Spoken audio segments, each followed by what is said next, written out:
Guys, it's Miss Garcia here with a quick review of Manifest Destiny. I wanted to talk about Manifest Destiny, and we'll get to this painting in just a moment. But this painting portrays pioneers moving west, and that is the key thing I wanted to talk about: is westward movement.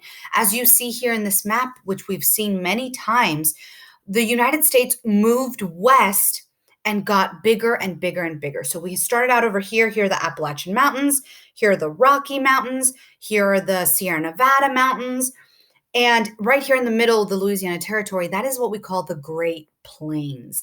Now, I wanted to show you how, as time goes on, we move west and we get bigger and bigger and bigger. And that is thanks to this idea called Manifest Destiny, which we'll talk about, which is shown in this John Gast painting, but we'll talk about after we read this quote. Now, the term manifest destiny was coined by a guy named John O'Sullivan, who was a newspaper editor, and he used the term in 1845 to show how it is America's God-given right to move west and to, if anyone is in that land, kick them out, it's ours now. That's the idea behind manifest destiny.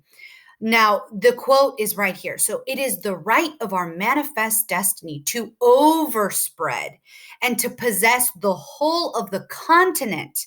He's literally saying it is America's God-given right to take over the entire continent. He says, which providence has given us for the development of a great experiment of liberty and federative development of self-government entrusted to us.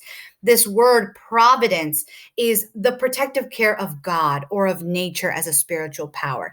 The G here is capitalized because he is clearly referring to the Christian God, the very specific Christian God.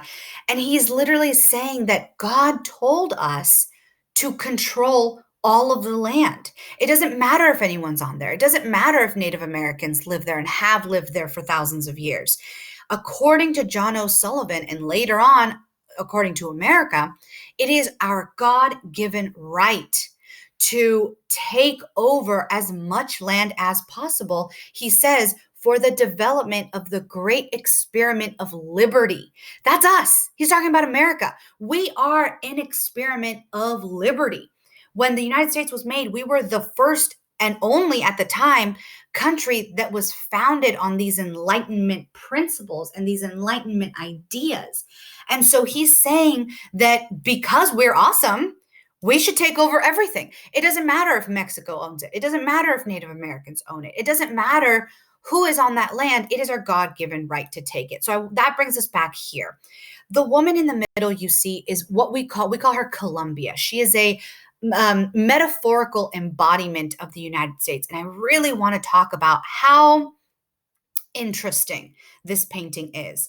As you see, she is facing west. She is moving westward. Oh, goes back to westward expansion. Yes. So she is literally moving west, and with her, she is bringing the telegraph wire. She is bringing pioneers. She's bringing American farmers. With America, she is bringing technology, innovation. She's bringing pioneers. She's bringing farmland. She's bringing all these things that America was really into in the 1800s. And I want you to see how the right side of the painting is light. That's a metaphor. John Gast is saying that America is bringing light. And I think this really shows you how kind of stuck up we are as Americans. We kind of see ourselves as these saviors, because as we're moving west, as these Americans are moving west, we're kicking Native Americans out. See how it's dark over here and light over here? John Gast is telling the viewers that America is bringing light. Now, this is highly offensive to Native Americans, of course, but a lot of our history is. We talked about that under President Jackson. We'll do a review later on, but I really wanted to kind of just show you and remind you what manifest destiny is and how it is the idea that we must spread out more.